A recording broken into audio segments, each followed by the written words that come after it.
जय मा लक्ष्मी नमस्कार बन्धुসকল पुनः এটা গুৰুত্বপূৰ্ণ ভিডিঅ'লৈ স্বাগতম জনাইছো। বাস্তু শাস্ত্ৰ মতে ঘৰত কোনো ফটো উলমাই থব নালাগে য'ত যুদ্ধ আৰু হিংসাৰ দেখা যায়। এনে ছবিয়ে ঘৰৰ পৰিৱেশ বিনষ্ট কৰে বুলি বিশ্বাস কৰা হয়।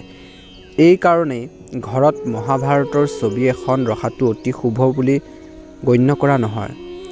বন্ধুসকল মহাভাৰতৰ ছবি প্ৰদৰ্শিত হোৱা ঘৰত পৰিয়ালৰ লোকৰ মাজত বিসংগতি দেখা যায়। যদি আপুনি আপোনালোকৰ ঘৰত যুদ্ধৰ সদৃশ এনেকুৱা কোনো ছবি ৰাখিছে বা ফটো ওলমাই ৰাখিছে তেন্তে আপোনালোকে সেই ফটো আজি আঁতৰাই পেলাওক বুলি কৈছে। বন্ধুসকল যি ঘৰত কিবা এটা দুখ হোৱা দেখা যায় সেই ঘৰত এনে ছবি ওলমাই থব নালাগে। যেনেকৈ আপোনালোকৰ অস্ত যোৱা সূৰ্য, ডুব যোৱা নাও বা জাহাজ এনে ধৰণৰ ছবি কেতিয়াও আপোনালোকে ঘৰখনত ৰাখিব নালাগে। বাস্তু শাস্ত্ৰ মতে নাও বস্তুৰ ছবিয়ে অশুভৰ লক্ষণ দিয়ে। এনে ছবি থকা বা এনে ছবি লগাই থোৱা সুখ সমৃদ্ধি কমি যায় বুলি বিশ্বাস কৰা হয়। বাস্তু শাস্ত্ৰ মতে বন্ধুসকল জলপ্ৰপাতৰ ছবি ঘৰটোত ৰাখিব নালাগে, কাৰণ ইয়াৰ ফলত আপোনালোকৰ ঘৰত আৰ্থিক অৱস্থাৰ নেতিবাচক প্ৰভাৱ পৰিব পাৰে বুলি বিশ্বাস কৰা হয়। বৈ যোৱা পানীৰ দৰে টকাও আপোনালোকৰ ঘৰৰ পৰা ওলাই আহিবলৈ আৰম্ভ কৰে। এনে ছবি লগাই দিলে ঘৰত অপচয়মূলক ব্যয় বহুত পৰিমাণে বৃদ্ধি পায় বুলি বিশ্বাস কৰা হয়। বন্ধুসকল আপোনালোকে গ্লাছ বাস্তু শাস্ত্ৰ মতে ঘৰত দাপোন থকাটো আপোনালোকৰ সৌভাগ্যৰ প্ৰতীক, কিন্তু ইয়াক যদি আপোনালোকে সঠিক দিশত সঠিক স্থানত যদি আপোনালোকে নাৰাখে তেনেহ'লে দুখ লাগিব পাৰে। অৰ্থাৎ আপোনালোকৰ সঠিক স্থানত ৰখাটো উচিত। নতুন বছৰৰ আৰম্ভণিতে বা আপোনালোকে এই বছৰতে বা আজিৰ পৰা আপোনালোকে এই কাম আৰম্ভ কৰিব পাৰে। আপোনালোকৰ ঘৰখনত আপোনালোকৰ নতুন যদি চিচা আপোনালোকে আনিব বিচাৰিছে আৰু ক'ত কেনেকৈ দিব সেইখিনি বিষয়ে সন্মত জ্ঞান বা সেইখিনি আপোনালোকৰ জনাটো প্ৰয়োজন। আপোনালোকৰ ঘৰ বা কাৰ্যালয় উত্তৰ দিশত ৰাখক বুলি কৈছে। ইয়াৰ ফলত আপোনালোকৰ ধনৰ প্ৰভাৱ বৃদ্ধি পায়। বন্ধুসকল এজন ব্যৱসায়ী দ্ৰুতগতিত আগবাঢ়ি যায় বুলি বিশ্বাস কৰা হয় আৰু ধন সম্পত্তি আহিবলৈ আৰম্ভ কৰে। বন্ধুসকল ঘৰত আৰু এখন ফটো আপোনালোকে ৰাখিব পাৰে হাঁহি থকা বুদ্ধ। বাস্তু শাস্ত্ৰ মতে বন্ধুসকল লাফিং বুদ্ধ ঘৰত বা কৰ্মস্থলীত ৰখাটো অতি শুভ বুলি গণ্য কৰা হয়। বন্ধুসকল হাঁহি থকা বুদ্ধক ঘৰত ৰাখিলে সুখ আৰু সমৃদ্ধি পোৱা যায় বুলি বিশ্বাস কৰা হয়। সুখ আপোনালোকৰ কঢ়িয়াই আনে। আপোনালোকে এই বছৰটোত আপোনালোকে লাফিং বুদ্ধ আপোনালোকে আনি মূল দুৱাৰ ফালে ড্ৰয়িং ৰুমত আপোনালোকে ৰাখিব পাৰে। ইয়াৰ বাবে আপোনালোকৰ ঘৰখনত টকাৰ অভাৱ নহয় আৰু আপোনালোকৰ ইয়াৰ উপৰিও ৰোগ নিৰ্মূল কৰে বুলি বিশ্বাস কৰা হয়। বন্ধুসকল একুৰিয়াম বাস্তু শাস্ত্ৰ মাছক বন্ধুসকল সৌভাগ্যৰ চিন বুলি গণ্য কৰা হয়। এনে পৰিস্থিতিত ঘৰত বন্ধুসকল একুৰিয়াম ৰাখি খুৱাই দিলে আপোনালোকৰ সমৃদ্ধিৰ সৃষ্টি হয়। ঘৰলৈ ধন সম্পত্তি আৰু সুখ সমৃদ্ধি আহে বুলি বিশ্বাস কৰা হয়।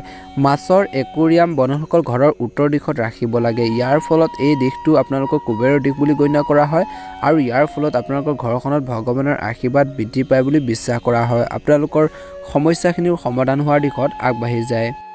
এই নতুন বছৰটোত আপোনালোকে ঘৰখনত এজোপা তুলসী গছ আনি ৰোপণ কৰিলে শুভ ফল পোৱা যায় বুলি বিশ্বাস কৰা হয়।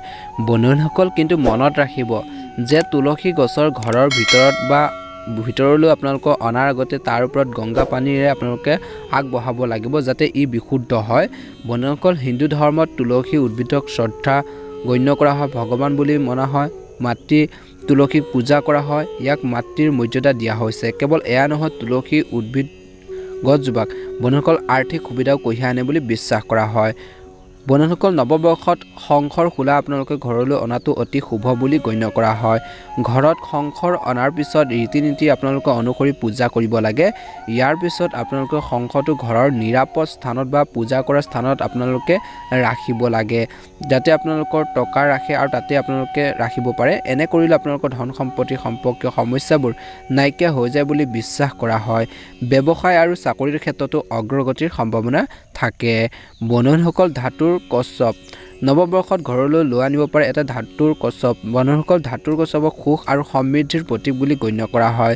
নতুন বছৰৰ আৰম্ভণিতে পিতল ৰূপ আৰু ব্ৰঞ্জৰ গছক আপোনালোকে এটা আপোনালোকৰ ঘৰলৈ আনিব পাৰে। ই আপোনালোকৰ ভাগ্যৰ বন্ধন দুৱাৰ মুকলি কৰে বুলি বিশ্বাস কৰা হয় আৰু জীৱনত আহি থকা সমস্যাবোৰ নাইকিয়া হৈ যায় বুলিও বিশ্বাস কৰা হয়।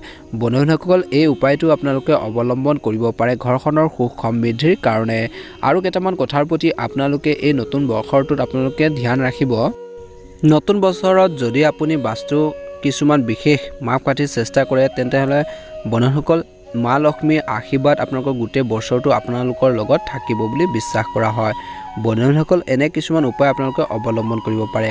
নতুন বছৰত যদি আপুনি ঘৰৰ মূল প্ৰৱেশদ্বাৰত বা প্ৰৱেশদ্বাৰৰ সন্মুখত ঘৰৰ সন্মুখতে আপোনালোকে যদি ধুনীয়া গছ গছনি ৰোপণ কৰে, ফুলৰ বাগিচা এখন ধুনীয়াকৈ বনায় আৰু তাত ভালদৰে যদি চাফ চিকুণ কৰি ৰাখে, পজিটিভিটি আপোনালোকৰ আহে বুলি বিশ্বাস কৰা হয়।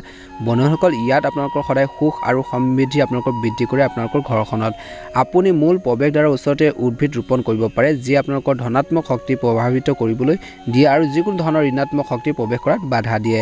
ঘৰৰ মূল প্ৰৱেশদ্বাৰত বন্ধুসকল ৰঙীন ফুলৰ গছ গছনি ৰোপণ কৰিবলৈ ঘৰখনত যদি আপোনালোকে ধনাত্মক শক্তি বজাই ৰাখিবলৈ আপোনালোকে চেষ্টা কৰে বা ভাল শক্তি যদি আপোনালোকৰ ঘৰখনত সুখ সমৃদ্ধিৰ কাৰণে যদি আপোনালোকে চেষ্টা কৰে, তেনেহ'লে সপ্তাহত এবাৰ হ'লেও আপোনালোকে পানীত নিমখ মিহলাই মজিয়া আপোনালোকে মচিব লাগে, চাৰিওহাৰত আপোনালোকে ছটিয়াব লাগে। এই প্ৰতিকাৰে আপোনালোকৰ বাস্তু দোষ আপোনালোকৰ দূৰ কৰে বুলি বিশ্বাস কৰা হয়। 2 নম্বৰ কথাটো আপোনালোকে এই বছৰটো ধ্যান ৰাখিব। বাস্তুশাস্ত্ৰ মতে ঘৰৰ উত্তৰ পূব কোণত কাঁচৰ বটলত নিমখ ৰাখিলে সুখ আৰু সমৃদ্ধিৰ পোৱা যায়। টকাৰ খুঁটো আপোনালোকৰ খোল খায় বুলি বা টকা পইচা ইনকাম চইচো আপোনালোকৰ মুকলি হয় বুলি বিশ্বাস কৰা হয়। 3 নম্বৰ কথাটোৰ প্ৰতি আপোনালোকে ধ্যান ৰাখিব পাৰে। পাকঘৰ আৰু বাথৰুমৰ টেপৰ পৰা পানী যদি টোপালকৈ আপোনালোকৰ ওলাই আছে তেনেহ'লে অশুভ বুলি গণ্য কৰা হয়। ইয়াৰ ফলত আপোনালোকৰ আৰ্থিক লোকচানৰ আশংকা আছে। নতুন বছৰত আপোনালোকে টিপছটো মানি চলিব, এটা ভাল প্ৰতিফলন নিশ্চয়কৈ দেখিবলৈ সক্ষম হ'ব। বাস্তুশাস্ত্ৰমতে ভঙা আইনা আৰু বন্ধ ঘড়ী আপোনালোকে ঘৰত কেতিয়াও আপোনালোকে ৰাখিব নালাগে। ইয়াৰ ফলত আপোনালোকৰ ঘৰখনত নেতিবাচকতা আহি পৰে। বন্ধুসকল, 5 নম্বৰ কথাটোৰ প্ৰতি ধ্যান ৰাখিব। তুলসী গছ ঘৰৰ উত্তৰ পূব দিশত হ'ব লাগে। একে সময়তে কোনো কাঁইটীয়া গছ আপোনালোকে ৰোপণ কৰিব নালাগে বা আপোনালোকৰ ঘৰৰ সন্মুখত কেতিয়াও কাঁইটীয়া গছ ৰাখিব নালাগে। বন্ধুসকল, আমাৰ এই ভিডিঅ'টো চাই কেনে পালে জনাব। যদি আমাৰ এই চেনেলটোত একেবাৰে নতুন হয় চেনেলটো ছাবস্ক্ৰাইব কৰি দিব। কমেণ্ট বক্সত জয় মা লক্ষ্মী লিখিবলৈ একেবাৰে নাপাহৰিব। আপোনালোকৰ দিনটো শুভ হওক, আহি থকা দিনবোৰ সুন্দৰভাৱে পাৰ হওক, আপোনালোকৰ বছৰটো সুন্দৰভাৱে পাৰ হওক তাৰে কামনা কৰি আজিৰ গুৰুত্বপূৰ্ণ ভিডিঅ'টো ইমানেই। ধন্যবাদ। জয় মা লক্ষ্মী।